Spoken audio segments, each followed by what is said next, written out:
Muy buenas noches a todos. Hoy vamos a estudiar, después de varias semanas, vamos a cambiar de capítulo, vamos a empezar el capítulo 31. No lo vamos a terminar, lo vamos a dividir en dos partes. El día de hoy nos vamos a enfocar en estudiar lo que la Escritura dice sobre dos individuos en particular, Bezalel y Aholiab. Acompáñenme por favor a Éxodo capítulo 31, versículo 1 al 5. Aquí se mencionan en específico dos hombres elegidos por Dios para su servicio. Y se mencionan más, pero no por nombre, ¿verdad? Éxodo 31, 1 al 5 dice: el Señor habló con Moisés y le dijo: toma en cuenta que he escogido a Bezalel, hijo de Uri y nieto de Hur, de la tribu de Judá, y lo he llenado del Espíritu de Dios, de sabiduría, inteligencia y capacidad creativa, para hacer trabajos artísticos en oro, plata y bronce, para cortar y engastar piedras preciosas, para hacer tallados en madera y para realizar toda clase de artesanías. Analicemos con detalle lo que está aquí porque a pesar de que son pocos versículos los que vamos a ver hoy, hay mucho contenido que analizar. Y vamos a tratar de enfocarnos solamente en lo que corresponde al tema por el contexto que tenemos. Pero lo primero que dice es que ha escogido a Bezalel. La Reina Valera 60 traduce de otra manera, dice: he llamado por nombre a Bezalel. Y en este caso la Reina Valera 60 está traduciendo literalmente. Son las palabras que están en el original, llamado por nombre. Ahora, el nombre Bezalel se traduce como a la sombra de él. Él es Dios, ¿verdad? A la sombra de Dios, o a la sombra o a la protección de Dios. Y cuando nos dice que fue llamado por nombre, nos debe de hacer pensar que la Escritura se refiere a personas llamadas por nombre. Muy pocas personas han sido llamadas por nombre. Uno de ellos es Moisés. En Éxodo capítulo 3, versículo 4 dice: cuando el Señor vio que Moisés se acercaba a mirar, lo llamó desde la zarza: Moisés, Moisés, aquí me tienes, respondió. Lo llama por nombre. Moisés no sabía quién era, no sabía qué era lo que estaba en la zarza. Y Dios lo llama por nombre. Y aquí hay algo particular, porque en el caso de Bezalel nada más dice que fue llamado por nombre, pero en el caso de Moisés, el nombre de Moisés es repetido dos veces: Moisés, Moisés. Ahora vamos a 1 de Samuel capítulo 3 versículo 10, porque también Samuel fue llamado por nombre. Dice: entonces el Señor se le acercó y lo llamó de nuevo: Samuel, Samuel. Habla, que tu siervo escucha, respondió Samuel. Y aquí también está repetido el nombre, ¿verdad? Samuel, Samuel. Ahora, entendemos que en hebreo, cuando alguien repite la forma personal de dirigirse a una persona, o sea, su nombre, cuando lo repite, eso sugiere y comunica una relación personal íntima con esa persona. Y es interesante porque Moisés no sabe que es Dios el que está en la zarza, pero Dios le habla de una manera muy cercana, íntima en el sentido, obviamente no sexual, ¿verdad? Quizás en nuestro lenguaje hablar de intimidad normalmente se relaciona con sexo, pero no. Hablar de intimidad tiene que ver con personas muy cercanas, del mismo sexo, ¿verdad? O en el caso, Dios cómo se expresa al decirle a Moisés su nombre dos veces y a Samuel su nombre dos veces, les está haciendo ver que son muy queridos, que son amados, que son conocidos, ¿verdad? La Escritura dice: a los que conoció de antemano, a esos predestinó. Entonces, en el caso de Bezalel fue llamado por nombre, en el caso de Moisés y Samuel también. Pero vamos también a ver el caso del rey Ciro, Isaías 45:3. Dice: te daré los tesoros de las tinieblas y las riquezas guardadas en lugares secretos, para que sepas que yo soy el Señor, el Dios de Israel, que te llama por tu nombre. Y el de Ciro es más parecido al de Bezalel, ¿verdad?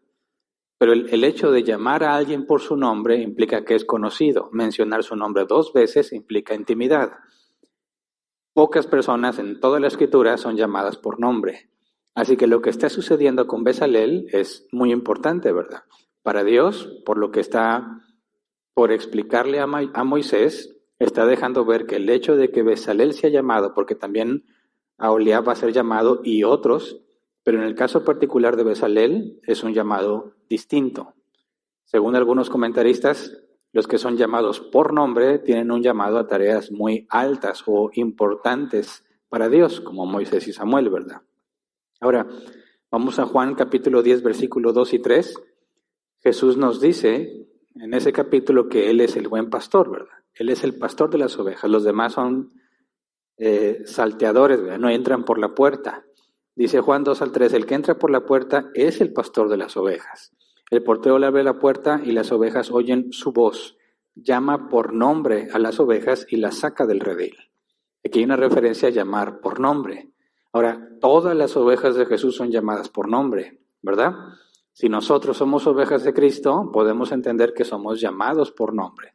Entonces, ¿qué es lo que nos está comunicando, cuando dice que Bezalel ha sido llamado por nombre? Además de que nos hace pensar y concluir que es alguien elegido por Dios para salvación, nos habla que es algo importante, es alguien en estima para Dios, ¿verdad? Como lo son todos sus elegidos. Por eso la NBI no dice llamar por nombre, sino que traduce escogido. Y en el sentido de no el mero hecho de haber sido seleccionado por Dios, sino que entre todos los que habían en los israelitas, a Dios le plació escogerlo a él. Tiene que ver con una muestra de amor y sobre todo de un gran honor. Dice entonces, regresándonos a Éxodo 31, versículo 2, toma en cuenta que he escogido a Bezalel, hijo de Uri y nieto de Hur, de la tribu de Judá. Y nos pone, obviamente, la ascendencia de él, ¿verdad? En sentido práctico, pues porque no existen los apellidos, ¿verdad? Y podría haber más de uno que se llame Bezalel. Entonces, si Dios nada más le dice, escogí a Bezalel o lo llamé por nombre, pero pues ¿cuál, verdad? ¿El de Doña Tencha o el de esta señora? ¿De cuál hablas? No, especifica. Hijo de Uri y nieto de Hur. Ahora, ya habíamos escuchado el nombre Hur en Éxodo. Vamos a Éxodo capítulo 17, versículo 12. Cuando a Moisés se le cansaron los brazos, tomaron una piedra y se la pusieron debajo para que se sentara en ella. Luego Aarón y Hur le sostuvieron los brazos, uno el izquierdo y otro el derecho, y así Moisés pudo mantenerlos firmes hasta la puesta del sol. Mientras Josué estaba liderando a los hombres, ¿verdad?, que habían salido a defender a las mujeres y a los niños porque los amalecitas los habían atacado por la retaguardia, o sea, de una manera cobarde. Sabemos que Moisés se había parado o estaba en el monte con la vara y mientras la tenía arriba, Dios favorecía a los israelitas y bajaba las manos, los amalecitas prevalecían. Y está mencionado Aarón y Hur. Ahora, según el Reformation Study Bible, dice, según la tradición judía, Hur era esposo de Miriam, hermana de Moisés, la hermana mayor de Aarón y de Moisés. La tradición, ¿verdad? No es algo bíblico. Era entonces Hur, cuñado de Moisés, ¿verdad? Ahora, ¿de quién desciende Bezalel? De Hur. Pero nos da un poco más información. Bueno, no sabemos si es exactamente este mismo Hur, que puede ser cualquier otro. Lo que sabemos es que en aquellos tiempos cuando se menciona una persona sin especificar su ascendencia es porque es una persona conocida. Todos sabrían quién es, ¿verdad? No sé, cuando hablamos del presidente decimos es López Obrador, ¿verdad? ¿Cuántas personas habrá más que se apellidan así? Pues quién sabe, ¿verdad? Más. Es común encontrar personas incluso con los mismos apellidos repetidos. Pero cuando hablas específicamente de un López Obrador, para México ya saben quién es, ¿verdad? ¿Por qué? Por la importancia de ese personaje, porque es muy conocido. Entonces, cuando se menciona a Hur y no se especifica nada más, y luego nos dice que Bezalel es nieto de Hur, parece ser que se está refiriendo al mismo individuo, como quiera. Si no es así, en Crónicas encontramos más información interesante. Vamos a Primera de Crónicas, capítulo 2, versículo 4 al 5. Dice, y Tamar, nuera de Judá, le dio a este 2 hijos, Fares y Zera. En total, Judá tuvo 5 hijos. Hijos de Fares, Jezrón y Jamul. Pausa. ¿Se acuerdan quién era Tamar, verdad? Lo estudiamos aquí. Nuera de Judá. El hijo de Judá murió. Tamar estaba esperando que conforme a la ley se le asignara a uno de los hermanos, otro de los hijos de Judá, para que se casara con ella, pero el que seguía era muy pequeño. Y se le dijo que se esperara hasta que creciera. Total, ese hijo creció y nunca le dijeron nada a Tamar. Ella se quedó sola y si se quedaba sola, su destino sería muy, muy grave, porque una mujer sola no podría sostenerse por sí misma. Así que a Tamar se le ocurre la idea de disfrazarse de prostituta y puesto que sabe que su suegro Judá visitaba a prostitutas, se hace pasar por una prostituta para acostarse con Judá y quedar embarazada. Es algo terriblemente grave, ¿verdad? Tanto de Tamar como de Judá. Tuvieron un hijo, ¿verdad? La hallaron encinta y le dijeron a Judá, ¿qué hacemos con Tamar? Tu nuera está embarazada. La están acusando de fornicación. Y Judá ordena que la maten, como correspondía en aquel entonces. Pero Tamar se quedó con algunas cosas de Judá, el bastón y no me acuerdo qué otra cosa, para comprobar quién era el padre. Y entonces Judá, cuando se da cuenta, sabe que es hijo de él. Judá pecó, Tamar también pecó, ¿verdad? Los dos pecaron. Pero luego vamos a 1 de Crónicas 2, 18, 20. Fíjate, Judá tuvo hijos con Tamar, 2 hijos. Fares el mayor y Sera el que sigue. Y luego Fares tuvo 2 hijos, Jezrón y Jamul.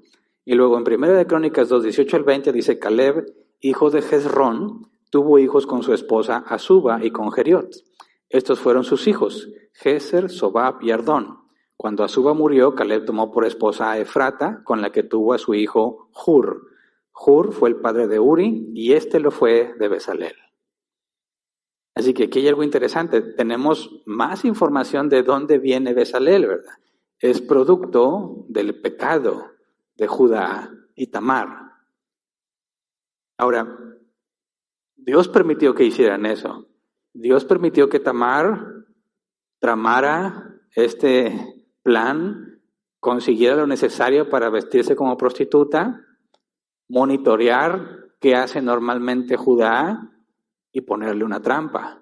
Dios permitió que Judá fuese con una prostituta, lo cual implicaba que era una especie de acto normal para él, puesto que Tamar pudo determinar qué es lo que iba a hacer y poder ponerle esa trampa. La pregunta es, ¿por qué Dios permite que se cometa semejante maldad?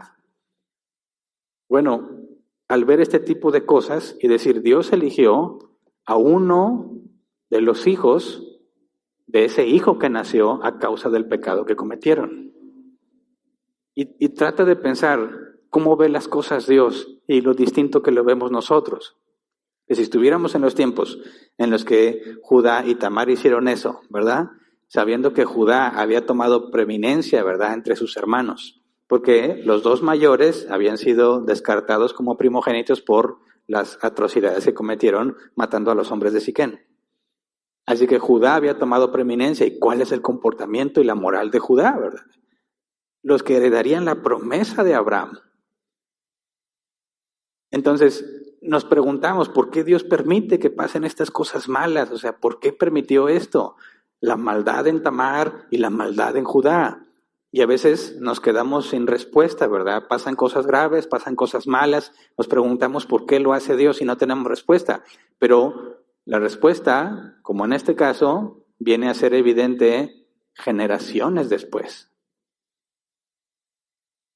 Dios permitió la maldad de ellos teniendo en mente la construcción del tabernáculo, porque usaría a Bezalel para la fabricación de todo el mobiliario. Entonces, fíjate bien, muchas veces no vamos a tener respuesta de por qué nos pasan ciertas cosas a nosotros o a alguien cercano a nosotros. Pero por medio de lo que encontramos en la Escritura podemos confiar que Dios tiene buenas razones para hacerlo. Y que aunque en vida no te des cuenta, la razón por la cual pasó ese pecado o esa maldad, Dios lo permitió, quizás se manifieste dentro de 6, 8 o 10 generaciones, ¿verdad? Ahora también esto hace que podamos responder, por ejemplo, los cristianos a veces son cuestionados.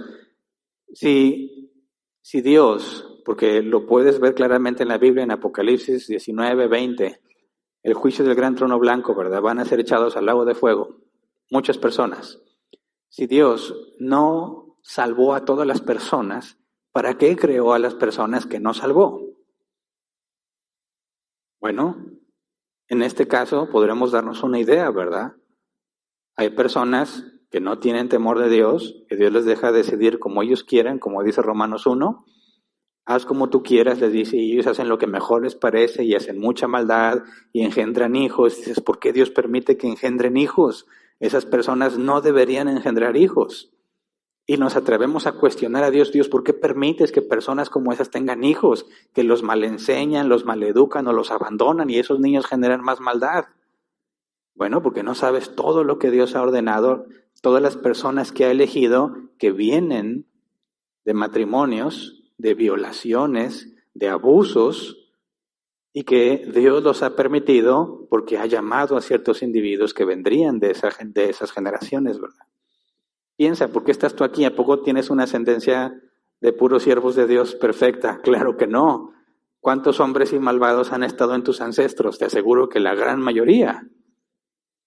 ¿Por qué permitió que ellos vivieran? Para que tú llegaras a este mundo, en esas circunstancias en las que naciste, experimentaras todo eso que experimentaste, para que un día Dios tuviera a bien llamarte.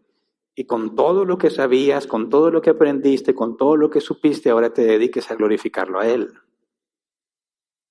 Entonces fíjate, Bezalel, llamado por nombre, ¿en qué familia vivía, verdad? Es muy importante ver cómo Dios tiene todo ordenado, todo lo que permites con un propósito. Cuando hay que hacer algo bueno, Dios interviene. Cuando la maldad va a producir algo, Dios la permite, pero todo lo hace con un propósito. Así que tenemos información sobre Bezalel que no nos hubiéramos imaginado, ¿verdad? Desde aquel entonces, cuando leímos lo que Tamar y Judá hicieron, no teníamos en mente cómo Dios de ese pecado grave traería semejante beneficio, la construcción de todos los muebles y elementos del tabernáculo. Ahora regresémonos a Éxodo 31, versículo 3, dice, y lo he llenado del Espíritu de Dios, de sabiduría, inteligencia y capacidad creativa para hacer trabajos artísticos en oro, plata y bronce, para cortar y engastar piedras preciosas, para ser tallados en madera y para realizar toda clase de artesanías. Obviamente que hay palabras que no creo que estén en el original, ¿verdad? Por ejemplo, hablar de obras artísticas. Ahorita analizamos el original, pero vamos a la traducción lenguaje actual. Hace mucho que no leíamos la traducción lenguaje actual, ¿verdad? Pero en este caso me parece que es útil ver cómo cambia palabras mucho más actuales para expresar lo que está diciendo. Traducción lenguaje actual, desde el versículo 3 al versículo 5, dice, lo he llenado de mi espíritu. Le he dado sabiduría, entendimiento, conocimientos y capacidad para hacer obras de arte. Él sabe hacer diseños y trabajos en oro, plata y bronce. También sabe trabajar las piedras preciosas y hacer joyas. Y además sabe tallar la madera y hacer toda clase de trabajos artísticos. Y que me parece que está mucho más claro qué tipo de capacidad recibió Bezalel. Pero cuando dice que lo he llenado de mi espíritu, esta es la primera vez en la Escritura que se menciona que alguien es lleno del Espíritu Santo. La primera vez, no se dijo eso de Abraham, ni de Isaac, ni de Jacob, ni de José el soñador, de ninguno. La primera vez que alguien es registrado en la Escritura como lleno del Espíritu es Bezalel. Ahora, ¿qué entendemos por ser lleno del Espíritu? La palabra llenado, que se nos traduce del hebreo, la palabra hebrea male o mala, se traduce así, estar lleno o llenar. Entonces, decir, estar lleno del Espíritu Santo es literalmente eso, lleno del Espíritu Santo. Ahora, ¿eso qué significa? Porque para los cristianos, en su lenguaje cristiano, han convertido la llenura del Espíritu Santo en cosas que la Biblia no dice. Por ejemplo, todos los que venimos de un contexto quizás pentecostal, ¿alguna vez oraron por ti para que tuvieras la llenura del Espíritu? Estoy casi seguro que sí, de eso era casi de ley. ¿Y qué le pasaba a las personas que aseguraban que habían sido llenados del Espíritu? Tenían comportamientos erráticos, ¿verdad? Se alocaban, gritaban, danzaban, saltaban, se revolcaban, etcétera, etcétera. No se me va a olvidar algunas veces que vi esto de la danza espiritual. Alguien danzó espiritualmente aquí. Danzar físicamente, eso sí, ¿verdad? Era de ley. Si no danzabas, no tenías a Dios. Entonces ahí estabas, y a veces se ponía bueno el ambiente. Pero esa no es la llenura. ¿Qué era ser lleno del Espíritu? ¿Y qué era la danza espiritual? Digo, no sé si es una definición estandarizada en todas partes, pero los que danzaban espiritualmente es porque el Espíritu Santo los había tomado por completo y empezaban a moverse así por todas partes. ¿Qué está haciendo? Está danzando, pero no veo el ritmo espiritualmente. Ah, caray. Entonces, para los cristianos, ¿qué era ser lleno del Espíritu? Perder el control, ¿verdad? Perder el control de ti mismo. Ya sé que te cayeras, gritabas, corrías. No te puedo contar tantas cosas que vi que se supone eran provocadas porque habían sido llenos del Espíritu Santo. Pero obviamente, si tú lees la primera carta a los Corintios, Dios es un Dios de orden, dice la Escritura. Y claramente se les especifica que no deben de parecer locos. Porque cuando el incrédulo entra va a decir, esos están locos, el leer es tropezadero. Tiene que haber orden. Y Pablo en la primera carta de los Corintios pone orden con los que hablaban en lenguas y los que querían profetizar. Tiene que ser por turnos. ¿Por qué? Porque Dios es un Dios de orden. Entonces raramente podríamos encontrar en la Escritura que alguien lleno del Espíritu Santo se comporta de forma desordenada, porque se convierte en una contradicción. Porque si Dios es un Dios de orden, ¿cómo puede ser que cuando te llena, te desordenas? No puede ser eso. Entonces necesitamos entender, ¿Bezalel empezó a danzar en el Espíritu o algo así porque fue lleno del Espíritu Santo? No, ¿qué es lo que hace debido a estar lleno del Espíritu Santo? Todo eso que leímos, ¿verdad? Sabiduría y la inteligencia para hacer obras artísticas y tallar oro, plata y bronce y engastar piedras y todo eso, eso lo hace porque ha sido lleno del Espíritu Santo. Entonces, ¿cómo entendemos lo que significa ser lleno del Espíritu Santo? Me parece que tenemos un caso que podemos considerar ahorita. Vamos a Hechos capítulo 4, versículos 7 al 12. Hechos 4, 7 al 12. Hicieron que Pedro y Juan comparecieran ante ellos y comenzaron a interrogarlos. ¿Con qué poder o en nombre de quién hicieron ustedes esto? Pedro, lleno del Espíritu Santo, les respondió, gobernantes del pueblo y ancianos.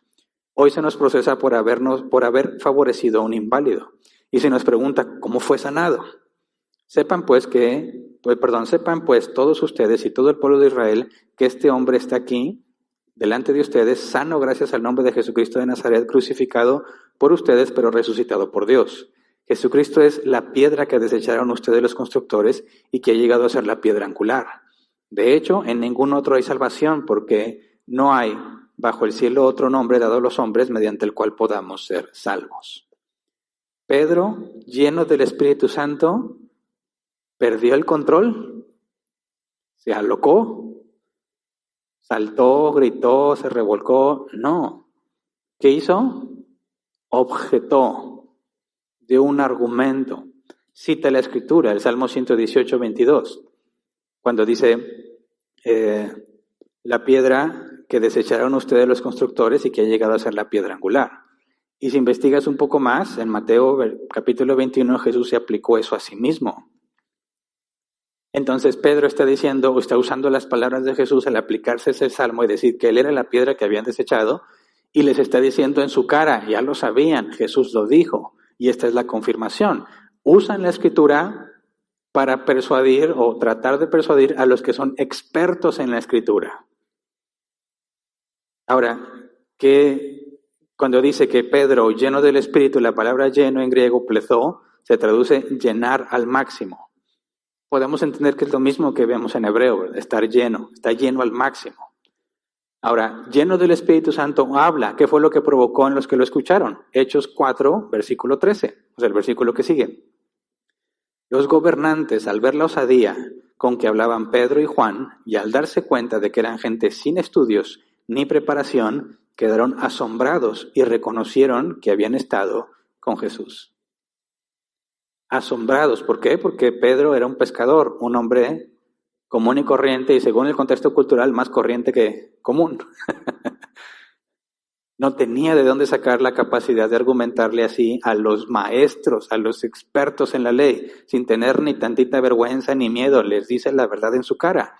¿Y eso a qué se debe? ¿Qué hizo que Pedro se comportara así? Si sabíamos que había mostrado una terrible cobardía cuando negó a Jesús. ¿A qué se debe este cambio, esta forma de argumentarle a los expertos en la ley, a los dirigentes del pueblo? Que estaba lleno del Espíritu. ¿Entiende?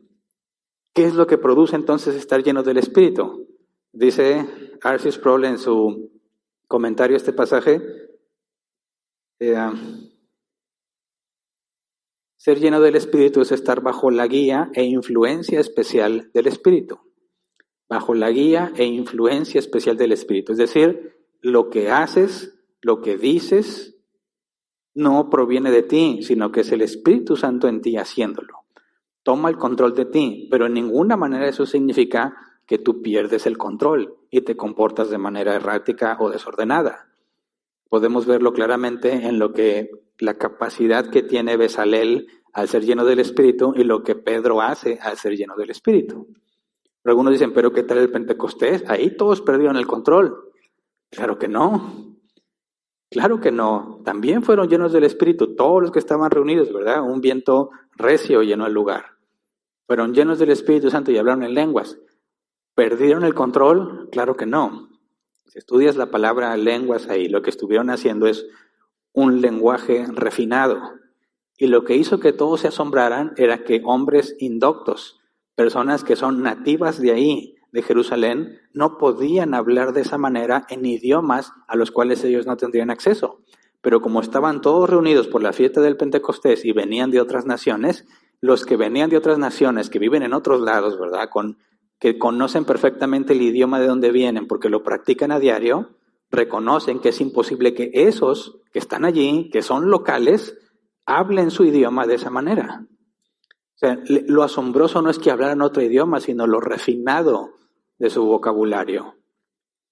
¿Cómo es que pudieron hacer eso? Porque estaban llenos del Espíritu Santo, recibieron la capacidad para hacerlo. Entonces, en ninguna manera estar lleno del Espíritu Santo justifica que te comportes como loco. Al contrario, si estás influenciado totalmente por el Espíritu Santo, deberías reflejar una enorme sabiduría al hablar. Un profundo conocimiento que solo proviene del Espíritu Santo.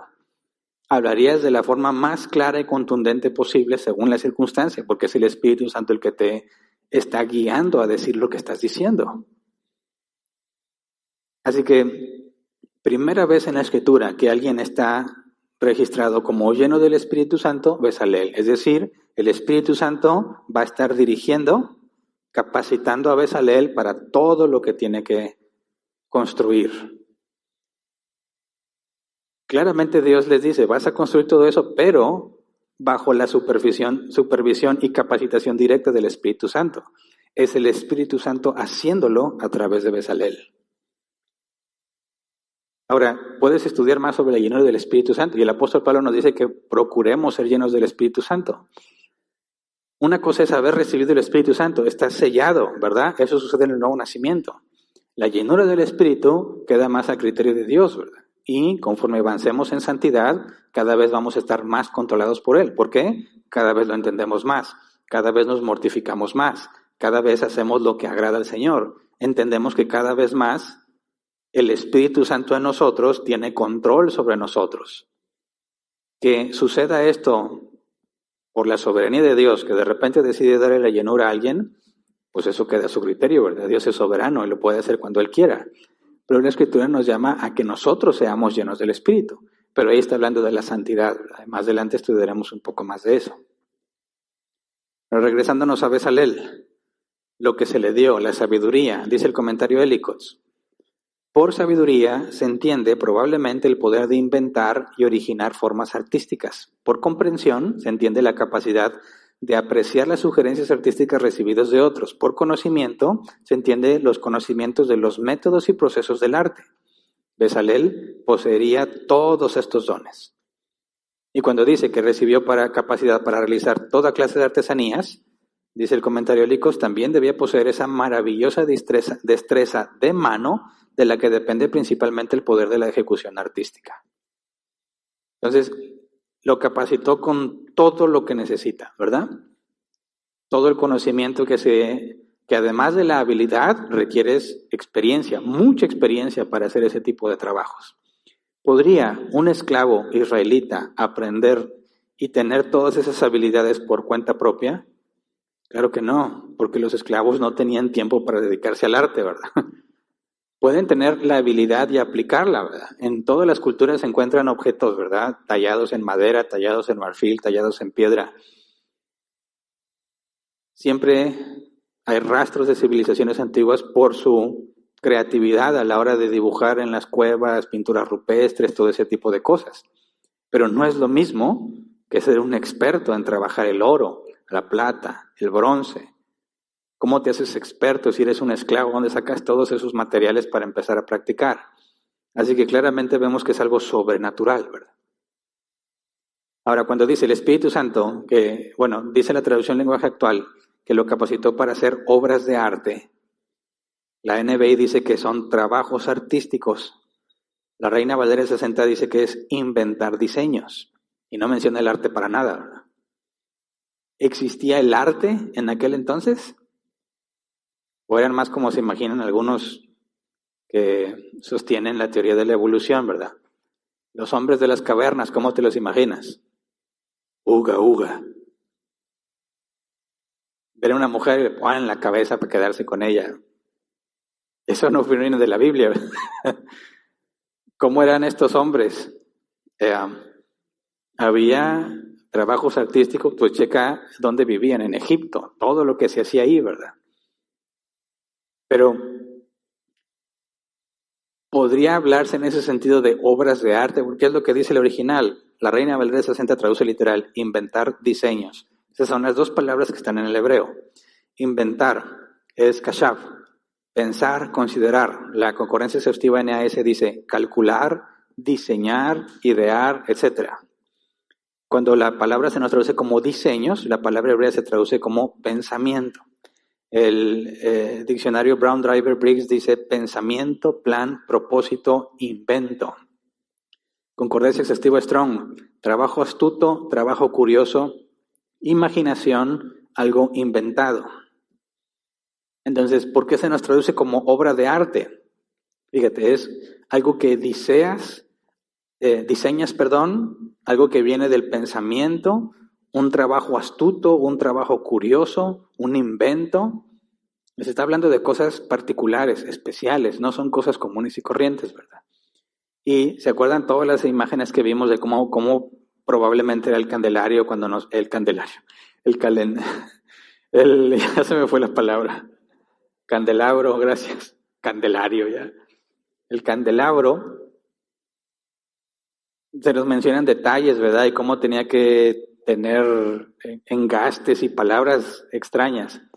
Y vemos las imágenes, cómo tenía bordes y coronas y adornos. Esas no son cosas comunes, son cosas que les llamamos artísticas, que por el hebreo original se entiende que son cosas particulares, así que la traducción en cierta forma es válida, ¿verdad? Cuando nos habla de trabajos artísticos, nos habla de la habilidad manual, la creatividad para hacer que se vea bonito, ¿verdad? Porque según algunos artículos que encontré, cuando tratas de trabajo o investigas un poco sobre el arte o el trabajo artístico, encontré algunas explicaciones muy útiles. Por ejemplo, dice, el arte tiene la función primordial de causar sentimientos y emociones placenteras a través de las sensaciones. La función estética implica que el arte sirve para disfrutarlo, para gozar ante la contemplación, la lectura o la escucha. La obra de arte es la causa del placer que sentimos en la experiencia estética. Ahora, quizás puede ser complejo porque el arte actual como que no te produce todo eso. Pero, ¿has visto algunas de las figuras talladas en mármol de Miguel Ángel? Hay una que se llama, no tuve tiempo de juntar esas imágenes porque no eran totalmente del tema, ¿verdad? Pero hay una figura en mármol de una mujer con un velo. Y a pesar de que el mármol es así tan rígido, tú ves la estatua que talló y literalmente entiendes que es una mujer con un velo encima. Y dices, eso es asombroso, ¿verdad? Las pinturas de los famosos, ¿verdad? Reconocidos a nivel internacional. ver una pintura te puede transmitir una emoción, ¿verdad? Ahora ves puros garabatos y le llaman arte, ¿verdad? Una piedra sola ahí y dicen, oh, esto es muy profundo. Para mí es mediocridad. Pero entonces piensa, le está dando la capacidad de hacer arte. Algo que al verlo te transmite una emoción. ¿Qué emoción transmitiría el ver los artículos, el mobiliario del tabernáculo? Para empezar, ¿quiénes lo podían ver? Lo verdaderamente hermoso estaba dentro del tabernáculo, ¿verdad? Porque no dudo que haya tenido su belleza el altar de bronce, pero no creo que se compare con el arca del pacto, ¿verdad? Y los querubines tallados en oro. Fíjate, semejante belleza habría en esos muebles y nadie los veía más que los sacerdotes. Quizás, no sé si todos le pudieron echar un ojo, ¿verdad? Cuando, imagínate Bezalel echándole ahí ingenio a los querubines. Y iría alguna vez, sí está quedando muy bien, a ver, dale. Cuando terminó lo presentaron a todos, a quien lo pudo ver. No pasaba nada que vieras el arca, ¿verdad? Antes de que haya sido consagrada. Una vez sido consagrada y estando dentro del tabernáculo, acuérdate que tenían que tener incienso para que Aarón no viera directamente ahí. Pero ¿qué te transmitía? El arte debe transmitir emociones, y cuando hablas de algo consagrado a Dios, a mí me da mucha curiosidad ver esos objetos y ver qué es lo que Dios diseñó y qué es lo que le transmite a la persona que los ve. De hecho, es un concepto muy antiguo, ¿verdad? Por ejemplo, cuando se construían catedrales o basílicas, ¿verdad? Edificios enormes, donde supuestamente está Dios, ¿verdad? Un concepto totalmente errado. Ese edificio no es la iglesia, y algunos piensan que esa es la iglesia y ahí está Dios. La iglesia son todas las personas que han nacido de nuevo y que tienen su Espíritu Santo. Pero estaban diseñadas con un propósito: transmitir la grandeza de Dios y la pequeñez del ser humano. Hoy en día ya no hay mucho de eso, ¿verdad? Perdimos el concepto de arte como algo tan sofisticado que te asombra al verlo, y al mismo tiempo es algo simple de comprender. Lo que me interesa aquí de este punto es que es el Espíritu Santo el que da esa habilidad. Y Dios no está interesado solamente en la funcionalidad de los muebles que diseñó, porque cada uno tiene un propósito, sino también la estética. Quizás es algo que los hombres debemos reflexionar más. Normalmente los hombres somos prácticos y funcionales, ¿verdad? Por ejemplo, dices, oye, el lavabo está goteando. Ok, a ver qué está pasando, tiene una goterita, no hay problema. Una cinta metálica, listo. Si está a la vista, se ve feo, pero funciona. Y ya, decimos, he terminado. Te vas orgulloso. Y llega el esposo y dice, ¿qué es ese mugrero? Mira qué feo se ve, pero ya no gotea, pero se ve muy feo. ¿Y qué tiene? Lo importante es que no gotee. Bueno, ¿qué espera Dios de aquello que está consagrado a Él? No nada más que sea funcional, sino que sea estético, bello, que provoca una emoción, que te hace pensar qué grande es Dios cuando lo ves. Así que tenemos que tener cuidado que cuando hacemos las cosas como la Biblia dice que todo debemos hacerlo para la gloria de Dios, tenemos que cuidar la parte estética, ya que vemos en la Escritura que Dios la demandó para construir los elementos de su tabernáculo. Y aparte no hay que ir muy lejos. Ponte a ver un atardecer o el amanecer, échale un ojo a la Vía Láctea en un lugar donde no hay luz artificial. Checa las montañas, los ríos, los lagos, el mar. Hay una gran belleza en todo lo que Dios ha hecho. Y si queremos glorificarlo a Él, tenemos que asegurarnos que en lo que hacemos también nos enfoquemos en la estética. Dice el comentario Hélicos, la habilidad artística es un don divino, un don muy precioso que se emplea mejor en el servicio directo a Dios y que siempre debe emplearse en subordinación a su voluntad, como una influencia que mejora, eleva y refina, y no como una influencia corruptora. Vemos entonces que a Dios le interesa que lo que está a su servicio, lo que ha sido consagrado para Él, en este caso cosas físicas, materiales, no nada más sean funcionales, sino también sean estéticas. Entendemos qué es lo que le agrada y sabemos que se ocupa totalmente en la estética al examinar toda la creación. Así que cuando nos ponemos a servir a Dios y construimos, hacemos, fabricamos, instalamos, preparamos, tenemos que asegurarnos que cuando los demás lo perciban, haya un elemento de estética que los lleve a reflexionar en quién es Dios, en que Él es grande, ¿verdad? Que Él es bueno, que Él es perfecto, no nada más que las cosas funcionen. Pero entonces lo que Dios hace con Bezalel tiene mucha profundidad. Es un gran honor haber sido llamado a eso, pero no fue el único que llamó, ¿verdad? También llamó a Oholiab y a otros que no menciona sus nombres. Éxodo 31:6. Además he designado como su ayudante a Oholiab, hijo de Ahisamac, de la tribu de Dan, y he dotado de habilidad a todos los artesanos para que hagan todo lo que le he mandado hacer. Es decir, y ahorita vemos la lista. Pero dice, he designado como ayudante a Oholiab, hijo de Ahisamac. Oholiab se traduce como el padre es mi tienda o la tienda del padre. La tienda en el sentido del lugar donde vive, ¿verdad? Todos vivían en tiendas.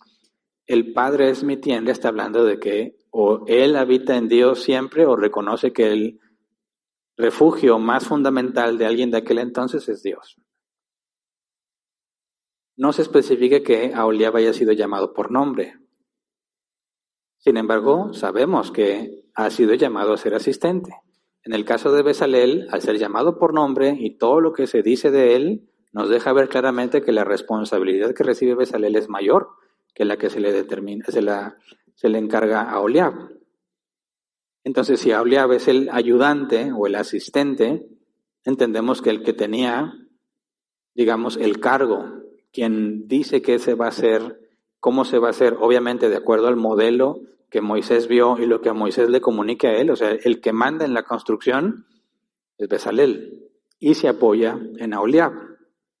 Aquí no se menciona qué habilidades recibió, pero si vamos a Éxodo 38, versículo 23, dice, con él estaba Oholiab, hijo de Ahisamac, de la tribu de Dan, que era artesano, diseñador y recamador en lana teñida de púrpura, carmesí y escarlata y en lino.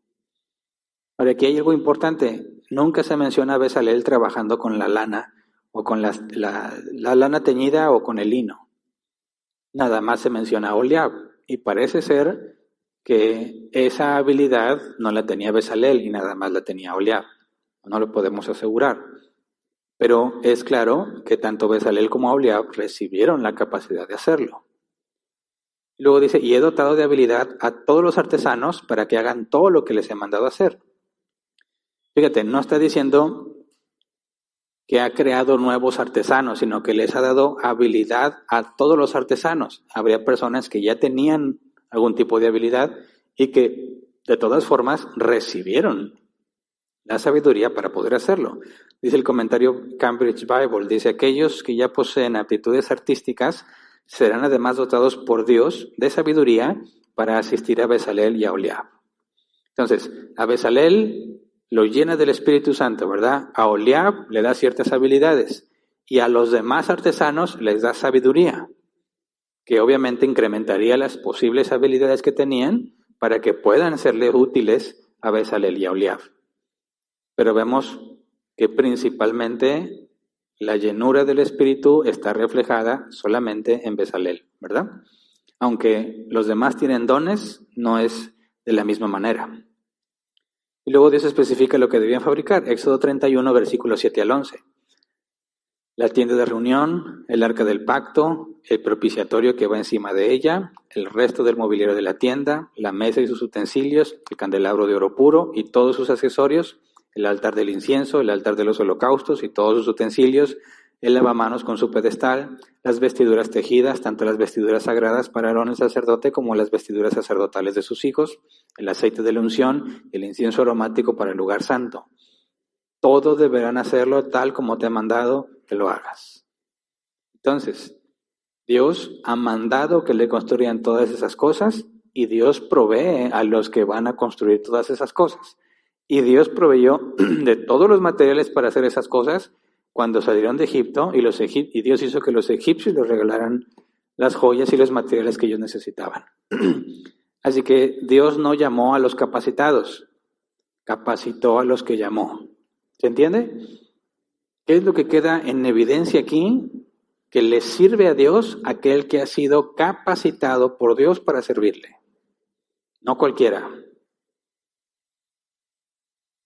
Y eso es muy importante porque en las iglesias, o sea, en el nuevo pacto, en la iglesia, aplica exactamente lo mismo. Dios ha constituido apóstoles, profetas, evangelistas, pastores y maestros. Sabemos que los apóstoles ya no son vigentes hoy en día, eran el fundamento. Los profetas, en el sentido de los que hablaban de parte de Dios en la iglesia, también desapareció conforme con la historia. Ahora hablamos de profeta, aquel que habla de parte de Dios y puede estar incluido en la predicación, lo que haría un pastor, y maestro, aquel que enseña a los demás. Pero para que alguien sea pastor, para que alguien sea maestro, para que alguien sea evangelista, tiene que haber sido llamado por Dios. Él es el que repartió los dones.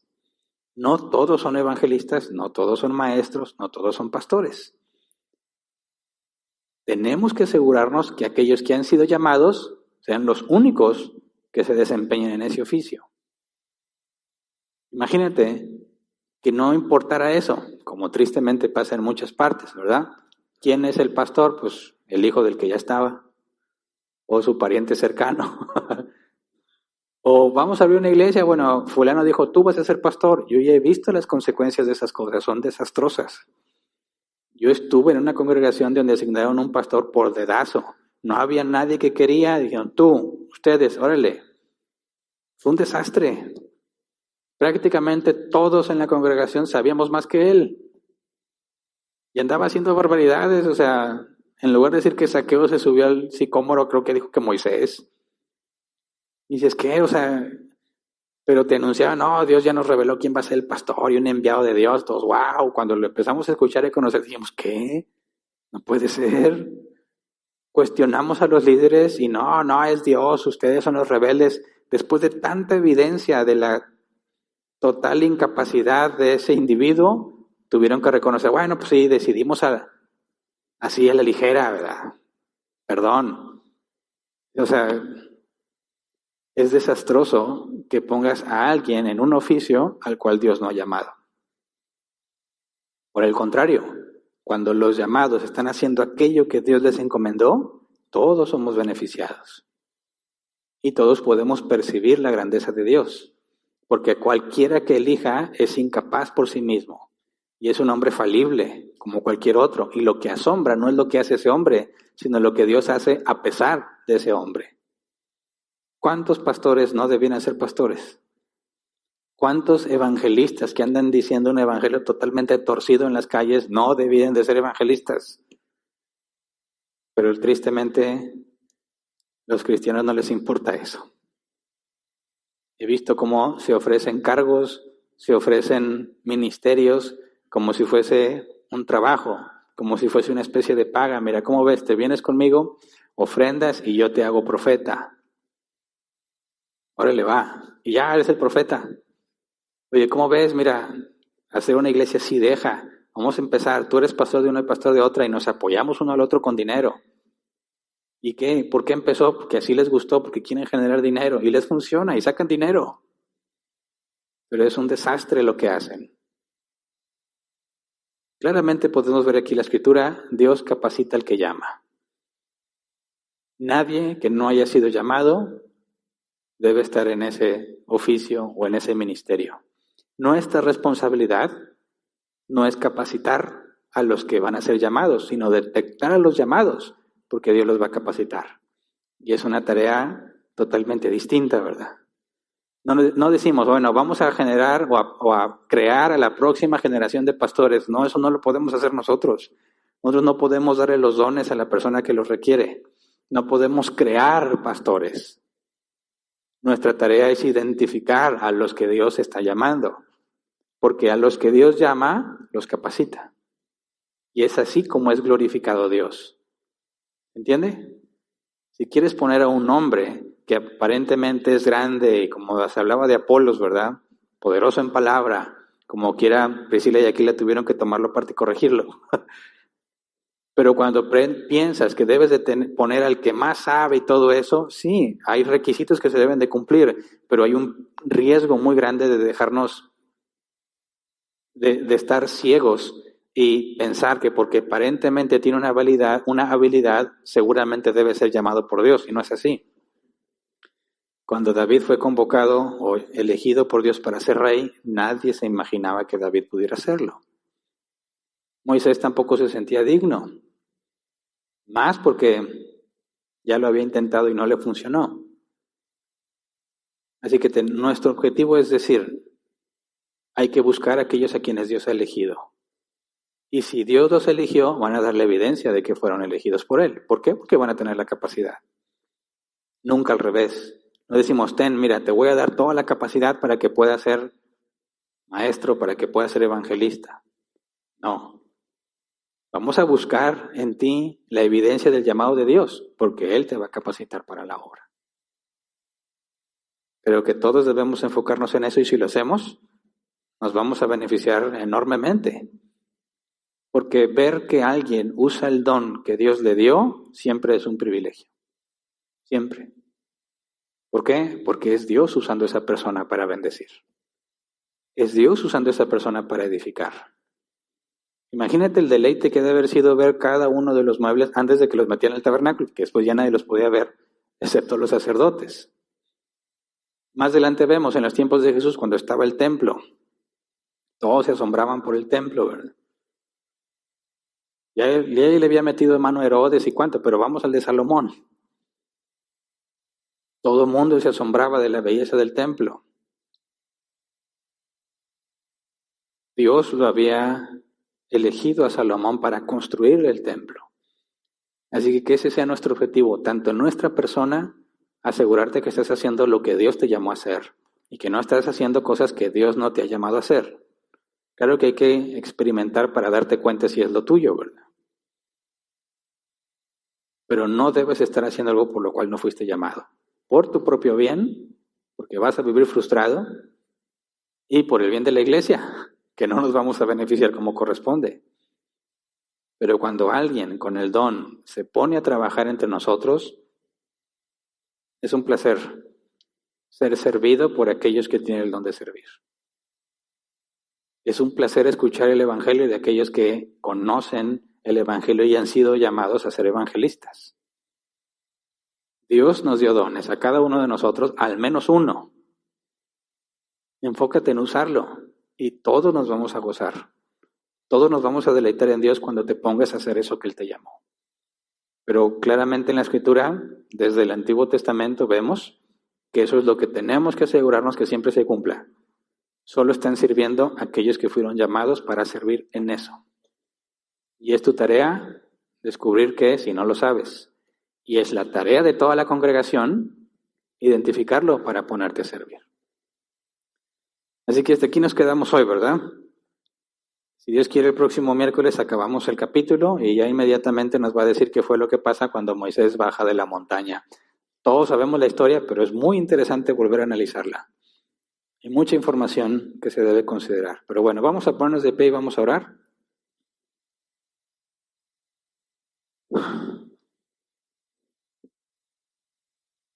Recuerda, en las parábolas de Jesús se te entregaron talentos.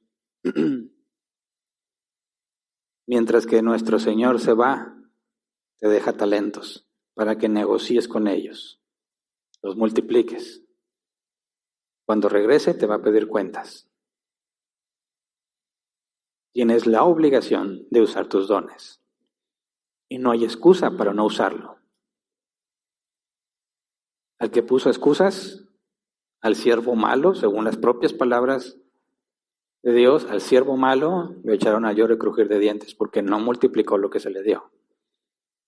Así que todos tenemos que estar muy conscientes de la enorme responsabilidad que eso implica. No nada más es usarlo, es multiplicarlo. Si Dios te dio un don, te lo va a dar en un estado inicial. Y lo que Él espera es que tú vayas creciendo y mejorándolo. Obviamente no lo puedes hacer solo. Es Dios en ti trabajando para que seas cada vez mejor. Pero tienes que estar sirviendo. No se trata solamente de servir, sino de servir en aquello que se te capacitó para que sirvieras. Y si no tienes idea de qué es eso, ya vas con mucha desventaja. Ruégale a Dios que te muestre y que te lo compruebe por medio de evidencia. Créeme, la verdadera felicidad en este mundo no es ni la salud, ni la riqueza, ni nada de eso. Es hacer aquello que Dios te llamó a hacer. Esa es la verdadera felicidad en este mundo. Ser usado por Dios en aquello que para lo cual te creó, para lo cual te trajo en este tiempo, en esta circunstancia. Ahí está la clave de la felicidad. Así que vamos a orar. Señor, concédenos ser felices, encontrándonos trabajando para tu reino en aquello que nos llamaste. Queremos que tu Espíritu Santo en nosotros, Señor, con los dones y las capacidades que nos dio, beneficie y edifique a todos los que me rodean cuando hago aquello que me mandaste hacer. Así como Bezalel, me has llenado de tu Espíritu Santo. Me has dado dones y habilidades, así como le diste a él. De hecho, en el pacto de la gracia, tu palabra dice que derramarías tu Espíritu sobre toda criatura sin distinción. Y nosotros, Señor, hemos sido capacitados tal como ellos. Nos has dado habilidades especiales para edificar tu iglesia, para bendecir a tus hijos, para crecer juntos, Señor, siendo cada vez más a tu imagen. Concédenos, Señor, ser usados por ti. Queremos ser una herramienta útil en tus manos. Queremos experimentar la alegría, la felicidad que viene de saberme usado por ti, de ver cómo otros te alaban, se asombran de tu poder, se asombran de la profundidad de tu sabiduría, porque por medio de nosotros te has manifestado a ellos. Queremos, Señor, ser la razón para que te glorifiquen. Que cuando vean en nosotros lo que tú has puesto de ti, claramente quede evidenciado que no somos nosotros, sino tú en nosotros. Así como se dijo de Pedro y de Juan, hombres incultos, pero que se veía, era claro que habían estado contigo. Eso es lo que buscamos, Señor. Que en medio de todas nuestras debilidades y todos nuestros defectos, cuando hacemos aquello que nos llamaste, como lo hicieron tus apóstoles, quede en evidencia que eso no puede provenir de nosotros, que nosotros no tenemos tal capacidad, pero que es la evidencia de que tú estás con nosotros. Que toda la gloria sea tuya, Señor, y nunca de ninguno de nosotros. Que nunca pongan los ojos en nosotros con la esperanza de recibir algo, sino que los ojos estén puestos en ti a través de lo que hacemos nosotros. Como dijo el apóstol Pablo, tenemos un tesoro en vasijas de barro, somos vasijas de barro. Queremos, Padre, glorificarte en todo lo que hacemos. Cada vez que nos proponemos hacer aquello que nos llamaste, concédenos, Señor, el honor, el privilegio, la felicidad de saber que estamos siendo útiles a tus propósitos, a tus soberanos y eternos propósitos. Gracias, Señor, por todo lo que nos has dado. Gracias por tu paciencia y tu misericordia y gracias porque a pesar de nuestros errores no nos abandonas. Rogamos que nos uses para que tu nombre sea glorificado. En el nombre de Jesús. Amén. Muy bien, puede sentarse. Pasemos a la sección de preguntas.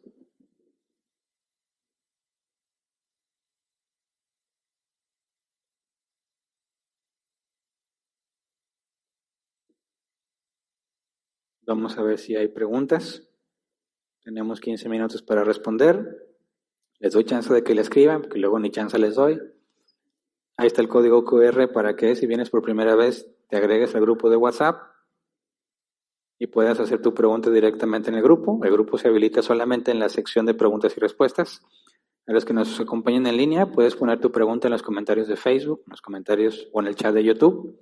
En los comentarios de YouTube, perdón, no hay chat en este momento, ¿verdad? En los comentarios de YouTube. Y nuestro equipo de multimedia los va a canalizar a este grupo. Les voy a leer conforme vayan llegando. Aquí hay una pregunta ya, dice Pedro Lozano. Pastor, buena noche, Dios le bendiga. Mi pregunta es, ¿será que Dios creó al diablo sabiendo que se iba a revelar solo para llevar a cabo sus planes aquí en la tierra para usarlo como acusador y traidor? Claro. De hecho, si Dios hubiese creado al diablo sin saber lo que haría, Dios ya no es Dios, ¿verdad? Eso es lo que significa que Dios es omnisciente. Y todo lo que ha permitido, desde el poner el árbol de la ciencia del bien y del mal ahí, poner a Adán y Eva con alcance a ese árbol, permitir que Satán tentara a Eva y que cayeran, es parte del plan soberano de Dios. Es la manera en que Él eligió glorificarse a sí mismo. ¿Por qué? Porque por medio de la caída de Adán y Eva, tú y yo estamos aquí. ¿Experimentamos dolor, angustia y sufrimiento? Sí, pero todo eso nos lleva a conocer a Dios. Dios es un sanador, Dios es proveedor, Dios es justo, Dios es misericordioso, y nada de eso hubiésemos conocido si no hubiese pasado eso. Así que definitivamente, cada cosa que Dios ha permitido tiene el propósito de glorificarlo. En aquellos que se salvan, Dios es glorificado por su gracia. En aquellos que se pierden, Dios es glorificado por su justicia. Y en medio de todas las cosas malas que nos pueden pasar, siempre Dios es glorificado porque Él tiene poder para convertir lo malo en algo bueno.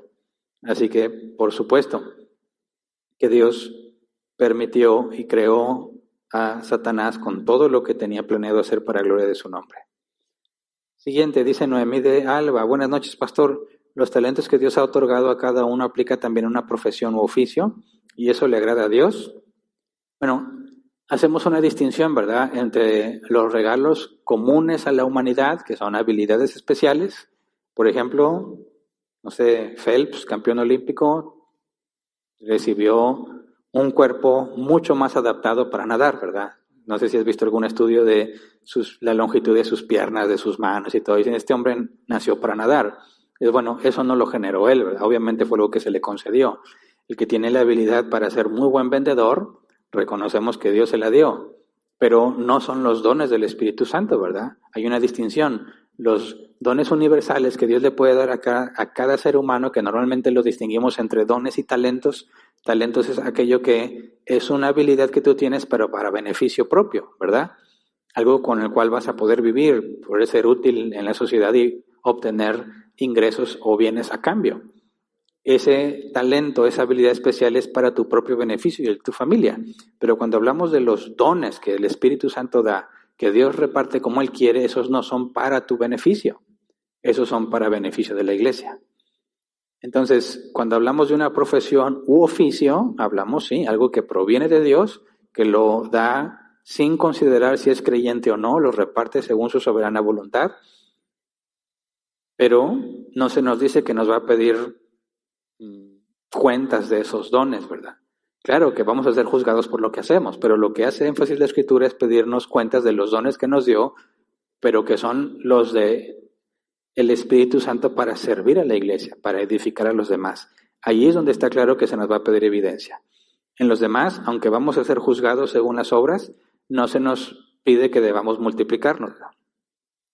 Siguiente. Pedro Lozano, pastor, ¿cuál era el plan de Dios para crear a Adán y Eva si se iban a rebelar? Bueno, lo expliqué brevemente. El plan de Dios, el crear a Adán y Eva, permitiendo precisamente la caída, es glorificarse. Que sus elegidos conozcan a Dios como solamente podemos conocerlo en medio del dolor, en medio de la angustia, en medio del sufrimiento, en medio del temor. Podemos conocerlo de una manera mucho más profunda de lo que Adán y Eva antes de comer del fruto prohibido pudieron conocerlo. Nunca habrían conocido la misericordia, la paciencia, la provisión de la manera que nosotros, después de la caída, podemos conocerlo. Así que, en términos simples, el plan de Dios al permitir que Adán y Eva pecaran era glorificarse a sí mismo. Siguiente, Elder Oliver, ¿cómo saber y estar seguro del llamado al servicio a Dios de tiempo completo? Bueno, de tiempo completo va a depender de varios factores, ¿verdad? No nada más es el llamado interno, sino el externo, ¿verdad? Tendrías que asegurarte que internamente has sido llamado a eso, y eso es cuestión de convicción propia, tú y Dios. El llamado externo es la evidencia de lo que la congregación o el lugar donde estás sirviendo percibe de ti, que están evidenciando, testificando que realmente has sido llamado por Dios para eso. Ahora, la necesidad del servicio que tú prestarías implicaría si debiese ser de tiempo completo o no. Por ejemplo, el apóstol Pablo nos decía que él no quería hacer carga en algunas iglesias. No aceptaba ayuda de ellos, al contrario, decía, yo no estoy aquí para que me bendigan. Los hijos no están para bendecir al padre, sino el padre a los hijos, hablando de sus hijos espirituales, como él se refería a ellos. Pablo muchas veces no tomaba ayuda de las iglesias donde estaba y le ayudaban de otras partes. En otras ocasiones trabajaba con sus propias manos para sostenerse él mismo y los que estaban con él. Así que podrías pensar que quien tenía definitivamente muchos argumentos para dedicarse de tiempo completo era Pablo, y aún así decidió no hacerlo. En cambio, Pablo nos deja ver que Pedro sí viajaba con dinero de la congregación, ¿verdad? Incluso era acompañado por una de sus hermanas, o por una hermana, y la palabra hermana ahí se puede traducir como esposa. Y decía Pablo, ¿acaso no tengo derecho yo también de hacer eso mismo? Pero él prefería no ser carga. Así que decidir o concluir si Dios te ha llamado a tiempo completo van a ser una serie de factores internos y externos en las que no nada más tú deberías tener esa convicción, sino todos aquellos a los que sirves, para que de mutuo acuerdo, en armonía, se tome la decisión de darle al obrero el salario que le corresponde, ¿verdad? Pero tiene que haber un acuerdo entre la asamblea, los ancianos actuales y la evidencia interna de lo que tú consideras que Dios te ha llamado a hacer. Pero hay que analizar cada caso en particular. Me parece que algunos se precipitan y quieren dedicarse de tiempo completo cuando los elementos no están claros y se convierte en una carga innecesaria para la iglesia, ¿verdad? O una carga insostenible para la iglesia y terminan mal las cosas. Así que se requiere también mucha oración, ¿verdad?, para poder tomar una decisión correcta de ese tipo. Siguiente, Claudia Ortiz. Pastor, buenas noches. El versículo que comentaste de las parábolas de los talentos se aplica solo a los creyentes, y de ser así, porque habla de la condenación. Y si no es así, entonces significa que toda la humanidad dará cuenta de los talentos que Dios nos ha dado. Muchas gracias y saludos. Interesante pregunta. Mira, toma en cuenta lo que Jesús dijo también cuando dijo, en aquel día me dirán, Señor, Señor, en tu nombre echamos fuera demonios, sanamos enfermos, hicimos milagros. Y Jesús les dirá, apartaos de mí, hacedores de maldad, nunca los conocí. Son personas que le llaman Señor, Señor. Y acabamos de analizar qué significa decirle a alguien, llamar a alguien por su nombre 2 veces, ¿verdad? Cuando Dios le dijo, Moisés, Moisés, hablábamos de una intimidad. Fíjate, ellos le dicen a Jesús, Señor, Señor. Pretenden ser íntimos con Jesús. Pretenden ser sus ovejas amadas. Y aún así Jesús les dice, apartaos de mí, hacedores de maldad, nunca los conocí. Entonces, cuando Jesús habla de los talentos, del trigo y la cizaña, siempre deja en claro que hay personas que piensan que son cristianos y no lo son. Entonces, cuando dice que todos van a ser juzgados por cómo multiplicaron sus dones, al que se le dio 10 multiplicó 10, al que se le dio 5 multiplicó 5. Fíjate cómo lo que multiplican es proporcional a lo que se les entregó, pero hay uno que no multiplicó nada. Y ese es echado al lloro y crujir de dientes porque queda en evidencia que ese era cizaña. Ese es uno que con sus obras demuestra que no tenía el Espíritu Santo, que no es de Dios. Sus obras lo dejan en evidencia. Así que va a ser muy común que cuando ves las parábolas de Jesús, claramente está hablando de una comunidad mixta, donde están revueltos los que son de Dios y los que no son, pero creen que son. Y el momento en que habla del fruto que multiplicas o de el fruto que produces o cómo multiplicas el talento, estás hablando de que ahí tienes la evidencia de que el Espíritu Santo está contigo. ¿Por qué? Porque Él es el Espíritu Santo en nosotros el que nos hace crecer en santidad, que nos lleva cada vez más a la estatura de Cristo. Cristo multiplicó, no sé si es válido decir al doble, diríamos a la millonésima potencia todo lo que se le entregó. Y si nos parecemos cada vez más a Cristo, veremos que estamos multiplicando lo que se nos dio. Así que ahí no está hablando de un hijo de Dios que va a ser finalmente echado al lago de fuego porque no multiplicó, porque ahí ya tendrías un problema con la omnisciencia y con la soberanía de Dios. Porque ¿cómo puede ser que Dios te haya escrito en el libro de la vida y no sabía que a fin de cuentas no te ibas a salvar? ¿Y cómo puede ser, pensando en su soberanía, que Dios ordenó que te salvaras y a última instancia no te salvaste?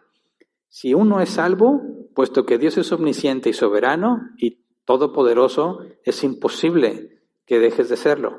Así que no está hablando ahí de un cristiano que no multiplicó, sino de una persona engañada, que se pensaba hijo de Dios y demostró que no lo era. Espero que quede más claro. Siguiente, Milenio Solís. Pastor, buenas noches. ¿Qué comparativa se puede hacer entre dones y frutos del Espíritu Santo? ¿Todo creyente debe tener ambos? Sí. Un fruto del Espíritu es algo que tú no produces en ti, por eso es un fruto. Con los elementos necesarios, la analogía de un árbol, si tienes tierra, luz del sol y agua, vas a dar fruto. Es una consecuencia de tener a Dios en ti cuando empiezas a mortificarte y a vivificarte. Pero cuando hablas de un don, ahí se te dice, negocia entre tanto que yo vuelvo.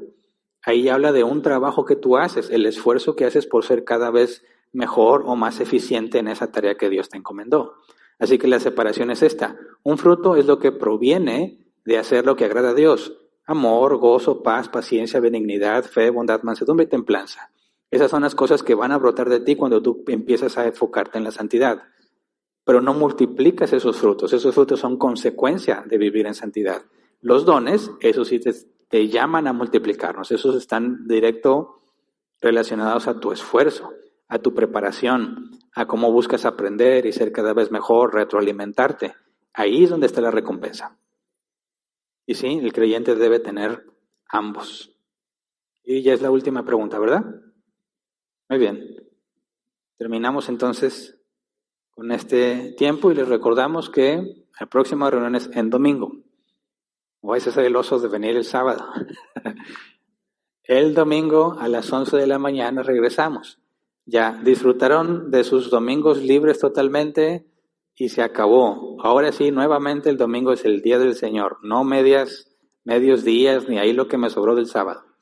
El domingo lo destinamos desde el principio a venir a congregarnos. Y el resto del día, según lo que implica el día del Señor, es hacer lo que le agrada, ya sea que convivas con tu familia, con tus hermanos en Cristo, con tus amigos, o que te dediques a hacer buenas obras, ayudando a los pobres, a los necesitados. Cualquier cosa que sabes que es al agrado de Dios, es un día en que te dedicas a hacerlo. Incluso puede aplicar descansar también, ¿verdad? Es algo que a Dios le agrada. 6 días trabajarás y uno lo separas. Y en ese día reposas, convives con tu familia, haces cosas que saben que son agradables a los ojos de Dios y ahora sí estás obedeciendo completamente el mandato de congregarnos uno cada 7. Es todo. Ahí está la caja de las ofrendas. Ninguno de aquí de nosotros, ninguno recibe salario ni pago por su servicio. Todos lo hacemos gratuitamente, así que lo que se reúne es para mantener este lugar funcionando. Y las ventas, ¿verdad? Para hacer mejoras. Cuídense, se supone que entra un frente frío el sábado, a ver cómo nos va el domingo en la mañana, pero aquí vamos a estar. Si Dios quiere, entonces nos vemos para seguir estudiando el tema. Bueno, ahora vamos a empezar el tema de vivificación. Es todo.